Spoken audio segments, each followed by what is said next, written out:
Chers téléspectateurs du pays de la télévision, chers internautes, bonjour, bon après-midi, bonsoir.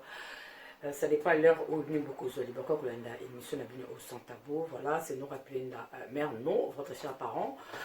Fait que nous avons astuce moi que sur ma maman ibile parce que le photo le bango il faut qu'on se le dise ils ont un bassin bello au monde à la tikitoko à sali sukine kitoko moi qui brésilien dans autres n'a tout bien à la talent à la vraiment bien mais soit pousser un peu maintenant 30 minutes au cas où dégager sur le mot en sarcanaté donc au moins avec boîte naïe ils ont dégagé quand je parle de la boîte directement là aussi allusion à appareil comment appareil génital il y a moisi hein partie intime moisi donc on a bien en boîte question qui m'a caca censure mais sinon vous comprendre ni na le bas donc au bas c'est belé bazan un problème moi on a aza bien ataka make up ni bien là t'as vraiment bien sur moi ce coucou mais si bien moninga moi ce et mais vraiment à quelle moninga moisi mais sur au fond n'est qu'à 30 minutes il m'a caso dégager mon code moi on peut na auti douche hein auto sukola mais abimi na douche ou meko simbaye mais aucune muto sukolo de sukote non auti ko sukola mais avant la problème moko il y a odeur na c'est à appareil génital naé na c'est à boîte naé en tout cas ils ont dégagé na zo ba message wana ebele ba papa mingi ba komelanga en disant que maman Nora mère no sunga vraiment nga mwasi na ngai soko moni okakolete mais phrase baby soka longo bilambo okima a dégager solo moko donc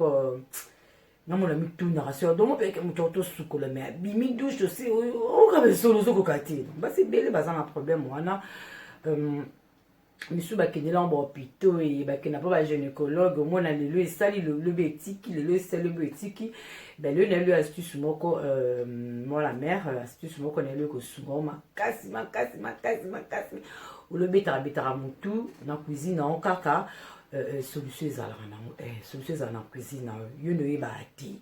yango lelo na ye collection solution oyo eza na cuisine yo et ça là que au bimisaka ba solo no bimisaka tout dégageara te donc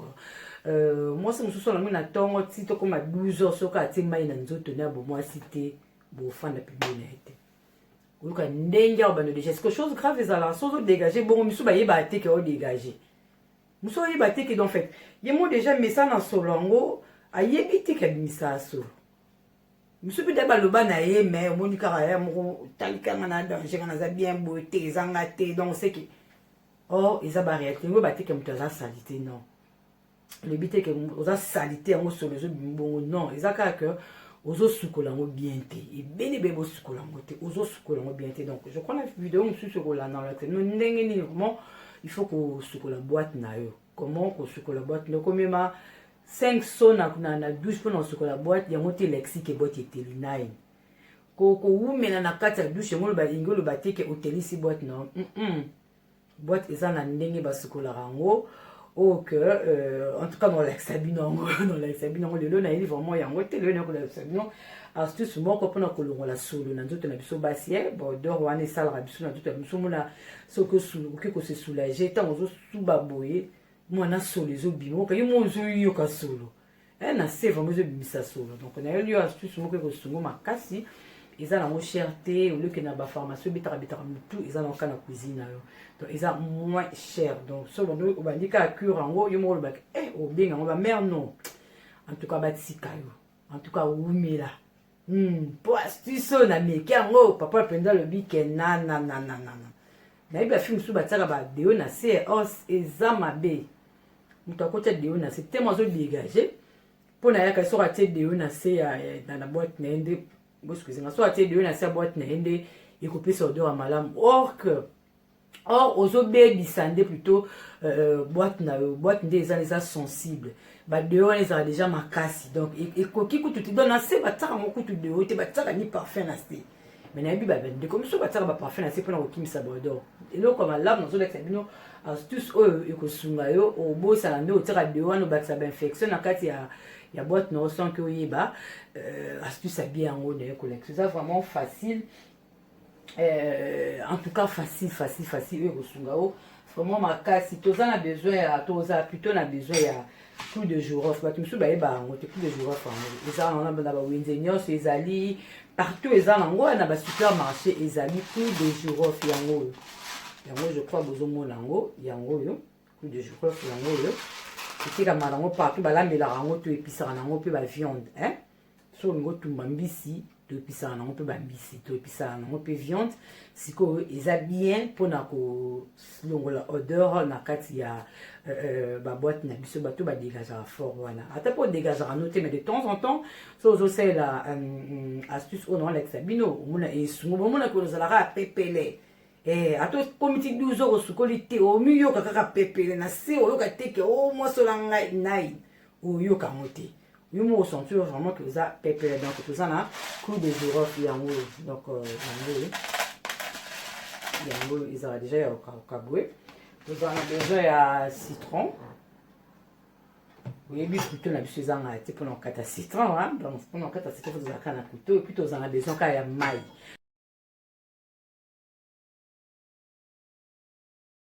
Scoto landa ndeni yokosa la recette na biso. Donc ça a branché au monde ndeni to la recette na biso to la astuce na biso oyo ekolongola ba solo nyonso eza na se makolo na o. Donc même na se ba pekana o pi ekoyedo. Donc restez branchés.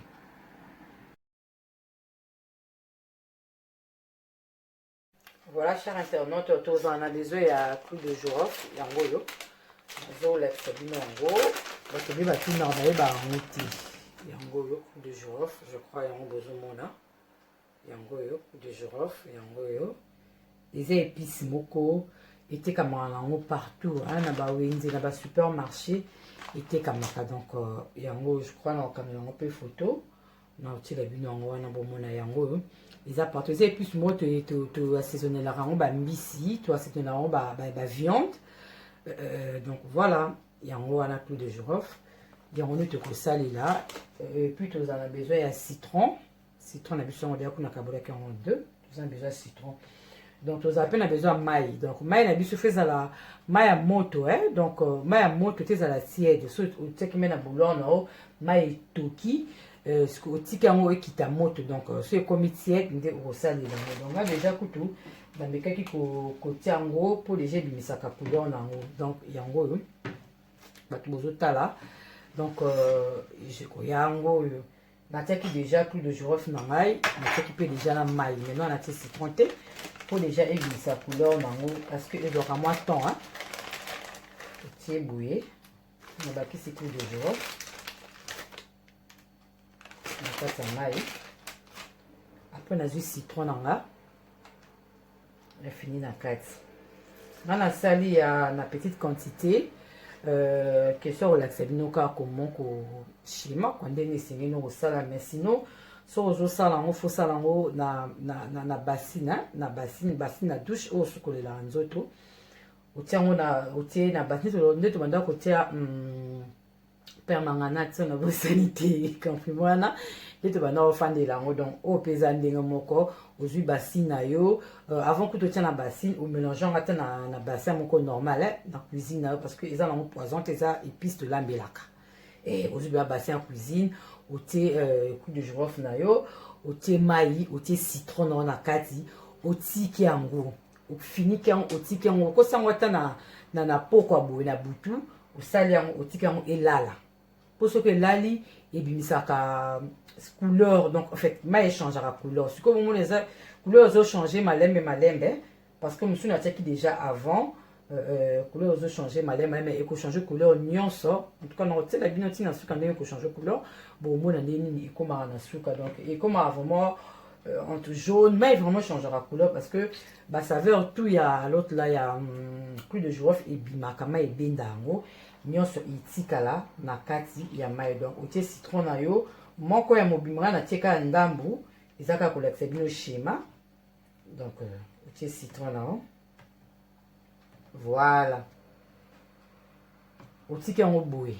mo ndenge eza boye otiki yango boye efandi na mayi elali na mayi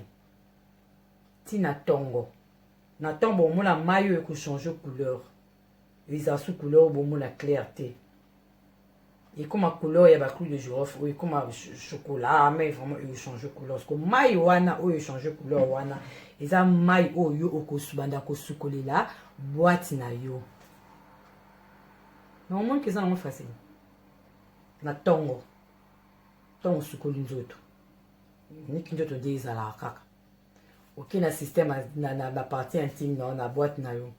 usukoli on de ezala kaka bataka savon te wana kosala na kolakisa bino après na vidéo mosusu ndenge nini il faut kosukola boîte na parce que bato ebele bandeko basi ebele nde basukola boîte na bango te biso bakanisaka soki awume na kati ya douche nde c'est bon soki awume na douche nde atiema ebele na se nde solesili bete salité longo nine eza bongo te donc je crois na vidéo kolanda nolakisa bino ndenge nini basukolaka boîte ezosenga oyo te osala 5 heures du temps na douche pour otelisa boîte na o te ezosenga o te omema soki 7 so na douche otondisa mai na se poka nani boîte na ezala au fait na odeur te po boîte na yo ezala propre eza bongo te lingo batetia 7 cantine na mai na se po comment basalite longwa eza bongo te je crois prochainement dans l'extabino ndeni basukolaka boîte mais lelo ezalaki kaka juste kosalement astuce oyo ndeni kolongola odeur na boîte na yo yo bimisaka solo na se omona quelque chose comme si bango baremarka yango ki ah non dégagé misu baremarka yango bango moko santi bayeke tenga vraiment non dégagé donc astuce abi yango okenda bapharmacie okenda pa gynécologue bakomela bakisi tala kisa malamu eza na cuisine oyo yango kole bando changer couleur kisa malamu yango eza na solo ya kitoko na solo ya kitoko bomoni clou de girofle na biso ezala na odeur à bien et puis citron na biso désinfectaka donc ebomaka bainfection yango nga nasangisaka yango boye oyo eza ndenge nga nasalaka depuis na banda kosala boye nayebisa bino mwana na mingi eza te mais depuis na banda kosala boye selola na boîte nanga en tout cas selola na selola papa asepelaka kaka asepelaka kaka bati kokosa wana bao batekaka matiti moko boye o bazoteka soki poussière moko kotiaka bapoussière wana te ndeko mwasi ndeko yaya mwana mare kotiaka bapoussière wana te alalo yango ozomemela bato baconcert bauterus e bauterus komeka te cuisine oyo eza wana kota na kolakisa no basecret cuisine yo monaka biloko ezala na cuisine baepice wana ezalaka mpona kolambela nayebisi yo etraite bon tu veux dire que ça a des pistes na biso on a idée donc voilà plus de girofle na biso yango yo astuce nga avec Sabino vraiment yango yo ils ont changé couleur malème il faut là ce que lali na tongo ozui olongoli o rincer yango olongoli ba nzete oyo otia na passoire olongoli ba nzete otika na mai ya pamba mai yango siko boaki na basi otia na basine o sukolelaka ofandeli yango soki déjà sukoli nzoto na mwasi isili sikoyo oke kofandela mai oyo pendant 15 minutes ofandeli yango kaka ezokota mpenza bien ezokota donc comme yango eza ekokota mpenza bien mpo soki déjà elali eza susu tiede te eza susu moto te donc totiaka en fait kotia mai te question ya kotokisa mai eboma bacalcaire eboma babiloko mosusu ya mike bainfection mosusu ya mike ezala na kati ya mai wana sikoyo nde okosalela mai non soki olingi no kosala mai oyo te ozwi na oyo eau minérale osaleli na yo donc eau minérale oza na besoin ya kochauffe yango te donc okoki kosalela yango mbala moko donc voilà astuce na biso yango je crois eza nango facile ya koréaliser eza vraiment facile donc ça eza astuce moko ya kolongola odeur na nzoto na biso basi soki olingi oyeba plus numéro ezalaka wana komelanga soit komi na commentaire soit okomeli biso na whatsapp en tout cas na koexplike soit okomeli nga na messenger dans la messenger nanga no rappele na mare okomeli nga kuna soit okomeli nga na whatsapp na numéro oyo ezalaka affiché wana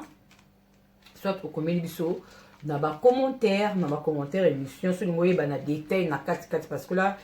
ça ba vidéo ya minute ebele te pour la compréhension okomeli nga na commentaire soit na privé na koexpliquer yo au-delà et makambo mosusu donc voilà prochainement on lakisa bino comment kosukola boîte na yo comment entretenir boîte na boîte ezala toujours bien ezala toujours prête boîte ezala toujours na loba ndenge non le bandé ni nzambe na ngai. Comment rebondissa boîte na yo ils a la sucre quoi, ce qui papa vraiment aïe na likambo na kati akuta pizza ke te o posa ko tikale pesa papa posa ko tika na kati ya terrain na pesa papa posa ko tika na kati ya boîte na yo soigner boîte na yo appareil génital na yo soigner boîte na yo et vous allez bien vraiment. Voilà astuce na biso yango eza facile sikoyo nde eotika la boy ilala ilali lobi nango sikoyo nde nasaleli yango donc lobi na ntongo nde naosalela yango naorince nalongoli baclou de girofle oyo nazwi mai wana parce que échange comme chocolat mai wana so nasisi kosukola nzoto nanga basi après natie mai wana na basini na ngai ya kosukolela nafandeli ofandela pendant 15 minutes oteni kobata so même sur likolo te otia so même so te doso ofandeli yango ntango otelema esili après ozwi otape ozwi kaka serviette na otapone na basi wana okabisa mwa mai wana finish so osali boye masheri so osala boye ata pendant 1 mois so lekisi ata susu mwa 2 semaines osali lisusu yaya yebisanga en tout cas combien na commentaire komelanga na commentaire salaka bo yebisa résultat na suka komelanga na commentaire papa lobini so papa tie ba point yebisanga ya kobomba te ni ozala papa tie ba point ne komi oh merde no ozoka na sute komi na ba enjoy na ozo sepela mais a bien so papa tie ba point ozomeli mère ata na ndenga police mère merci mère no et yokani esimi sur le sili. Donc voilà, c'est la fin de cette vidéo. Je crois vous comprendre comment que ça la astuce oyo et ça vraiment facile comment que l'ongola odeur na vagin yo là que l'ongola odeur na l'autre là na l'ongola odeur na boîte na yo. Donc voilà, recette ya malamu et on a la cuisine rapide et puis ça na cuisine yo. Donc c'est facile à réaliser et puis vous allez vraiment moi si oyo ato lati ce vêtement banda tongo tipo quoi tant aux longola ngo sur les ati pour me soit lati kana tongo sous vêtement à ce qu'on est na tongo bien à lati sous vêtement na c'est comme à midi soit longo sous vêtement na bokimi mais avec astuce oyo au collègue sous vêtement banda tongo les a conseillé que voilà sous vêtement banda tongo tipo quoi soit lati banda tongo tipo quoi ce ko kene musala ozonga na pourquoi en tout cas ça a l'habitude de retiaka ba protège de temps en temps au longola aux changer ngo. Mais ceux qui bana tongo ti butu ozaka na slip wana ba ma faut à la propre pour ba le dégager ba le kitao. Donc astuce c'est bien oyo ya bon bordeaux nyonso o izalaka na se na biso basi.